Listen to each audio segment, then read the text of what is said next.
Lep pozdrav! Danes bomo povedali o eni bolj redki rastlini, ki ni tako dosti poznana, je pa zelo zdravilna. Reče se mu zimzelen. Trenutno je že začel nekoliko poganjati svoje cvetove, vendar so pri tej rastlini zdravilni le listi. Pripravki iz zimzelena ženejo na vodo, zdravijo drisko, hemoroide, beli tok, čistijo kri. Pater Ašič ga priporoča tudi pri blaženju starostnih težav, sitnostih, torej nekako blaži motnje zbranosti in pa, če imamo težave z izgubo spomina. Pripravki iz zimzelena tudi znižujejo krvni tlak, vendar nekako ni primeren za nosečnice in doječe matere. Ženske, ki pa so nehale dojiti, pa lahko nekako uživajo zimzeleno v manjših količinah, saj pomaga pri ustavljanju nastajanja mleka. Pomaga tudi pri težavah z dihali in angino, priporoča pa se bolj mešanje z ostalimi zelišči, zato ker je precej močna rastlina.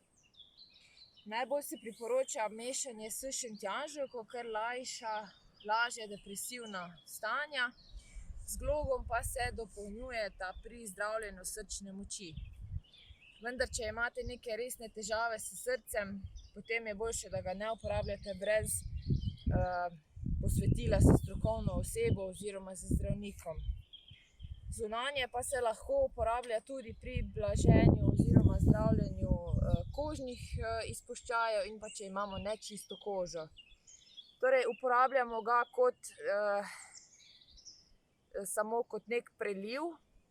To pomeni, da vzamemo eno žlico posušenih listov, ga prelijemo z 2 litre vode, pustimo stati nekje 2 ure, potem pa to pijemo 3-krat po 1 žlico pred jedjo.